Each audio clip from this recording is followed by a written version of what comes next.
La meilleure des défenses était l'attaque du commis d'office. Notre premier secrétaire a la parole. Dans le jardin zoologique des candidats au bâtonnat, on trouve un spécimen intéressant dans la catégorie Ursidés vendéens, entre le département vautour à large bourse du 8e et les reptiles à écailles de chagrin. Seul dans sa cage, l'unique survivant de l'espèce Chabertus abocatus. Un corps aux proportions démesurées, des yeux petits enfoncés malins, une absence totale de maîtrise dans ses mouvements, un foie à toute épreuve, herbivore le matin, végétalien le midi, omnivore à paillettes après 22 heures, le Chabertus est un animal touchant. Quoiqu'un peu désespéré, au bord de l'abîme, moi j'imagine Benoît Chabert comme un être ayant une grande conscience de la précarité de l'existence et de sa candidature. Benoît Chabert, enfant, devait être partagé face à toute décision importante entre l'envie et la souffrance, comme tout esprit catholique correctement éduqué. Je l'imagine hésitant entre plusieurs professions, moine, professeur de français, avocat, et c'est l'envie de briller dans le prétoire qui l'a emporté, avec toujours le regret des belles lettres, de la chaste théologie, éclipsé par le barreau. Ce côté hésitant lui a joué des tours. En 1990, Benoît Chabert est premier secrétaire de la conférence, en compagnie alors d'autres obscurs pénalistes, dont l'actuel tenant du titre, Pierre-Olivier Sûr, Popos pour les intimes. À l'époque, Benoît caresse déjà, entre autres choses, l'idée d'être bâtonnier. Et il s'en ouvre à son 12e secrétaire. Dis-moi, Popol. À l'époque, on l'appelait Popol. Tu crois que ça vaut le coup d'être bâtonnier? Et l'autre, malin comme seul un 12e secrétaire peut l'être, non, non, ça a l'air compliqué, pas gratifiant du tout. Tout ce fric dépensé pour des réceptions mondaines, moi ça me débecte. Il était comme ça le bâtonnier à l'époque. Vraiment, lui dit Benoît, benoîtement. Certain, lui dit Sûr, sûrement. Et arrive 2013. Benoît trahi, Benoît désespéré, Benoît blessé, mais Benoît libéré de sa propre timidité. Lui aussi, il est dans la course au bâton, avec le cœur et la blessure en bandoulière. Vous l'aurez compris, Benoît Chabert, c'est la candidature du cœur. La candidature du vivre ensemble avec ce petit verre de rosé. Pour parler et boire, enfin, boire et parler, et l'écouter parler. Pour s'entretenir, Benoît fait du vélo, en effectuant des petits cercles concentriques sur l'île de la Cité autour du bar des Voyelles. Ça lui fait sa cardio, c'est pas mauvais. En parlant de cardio, l'objectif pour l'instant, pour Benoît, c'est d'avoir le barreau avec Philippe Cohen d'ici un mois. Ce qui est un défi. Alors, deux possibilités. C'est l'échec, on a évoqué la triste possibilité du colonel. Et la réussite, et dans ce cas-là, ce sera Chabert bâtonnier avec un surnom tout trouvé, hein, Shabbat, qui tira comme un an. Donc, potentiel Shabbat, vous avez la parole.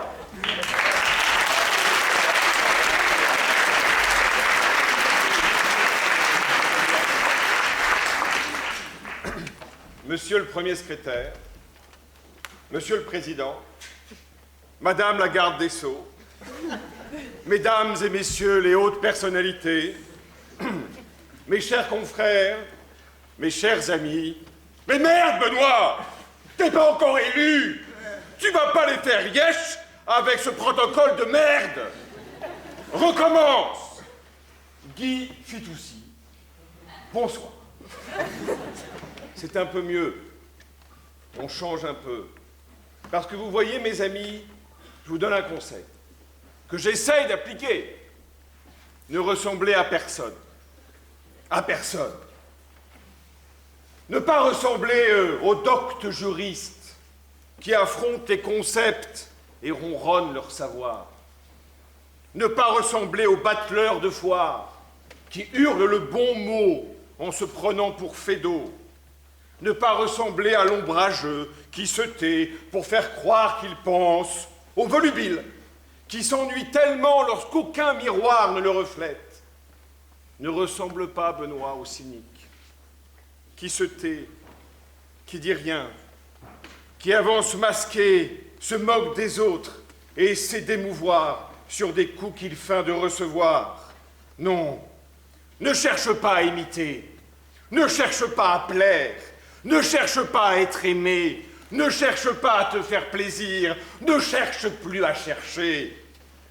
Cherche qu'une chose, bordel, qu'une chose, convaincre, convaincre, convaincre, Convaincre pour sauver, convaincre pour injecter le doute, convaincre pour émouvoir.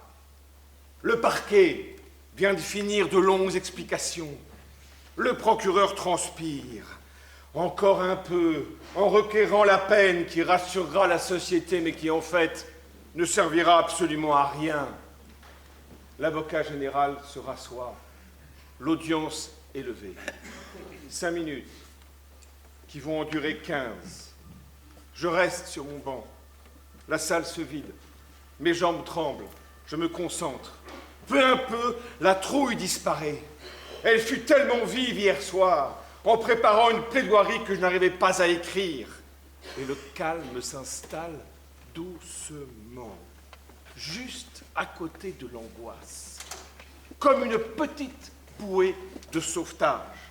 Une seule pensée, convaincre, convaincre, convaincre, ne pas plaire à mon client, ne pas plaire à la presse, ne pas plaire à mon ego, et même pas obligatoirement plaire au magistrat, convaincre. La cour revient, maître, vous avez la parole pour défendre. J'attends, le silence total dans la salle. Je me lève, j'avance vers la barre des témoins, je pose mes mains sur le bois rongé, je regarde la cour, je souris, je commence. Combien sommes-nous dans cette salle à connaître ces minutes de silence avant notre premier mot? Combien sommes-nous ce soir à avoir parcouru dans le silence ces quelques pas qui séparent notre chaise de la barre des témoins, ces quelques instants de vie où nous savons qu'il va falloir y aller, qu'il va falloir tout donner, qu'il va falloir plaider. Ces instants sont magiques, magiques. Et qui, ici, dans cette salle, va oser dire que cette émotion n'existe pas lorsque l'avocat est commis d'office? Et qui, dans cette salle, va oser dire que l'émotion n'existe pas lorsque l'avocat n'est pas commis d'office? Je vais vous faire une confidence. Lorsque j'étais jeune, beau, vif, alerte et sexe, je l'ai été, Nathalie, je te promets.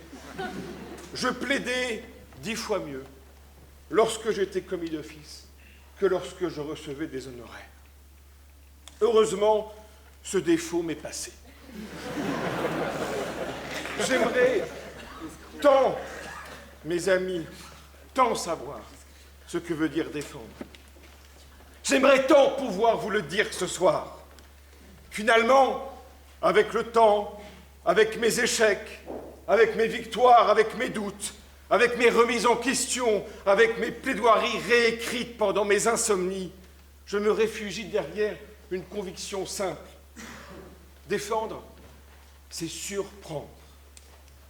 Mais ce soir, je ne suis pas devant vous pour me défendre, ni pour vous surprendre, ni pour vous convaincre.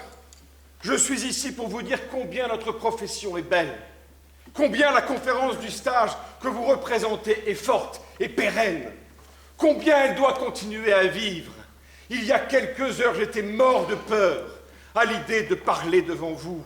C'est cela la force de notre métier. Quel que soit notre âge, quel que soit le nom de nos clients, quel que soit ce qu'on imagine du talent, nous sommes tous pareils, des fous. Des fous capables de rire, de pleurer, de geindre, de raconter, de nous réjouir, de partir en vrille, de nous quereller, de nous réconcilier, mais surtout, capables de convaincre. Alors levons-nous, donnons-nous la main et avançons pour prouver à tous ceux que nous défendons, à tous ceux que nous conseillons, que nous sommes tous ici les plus forts lorsqu'on est réunis.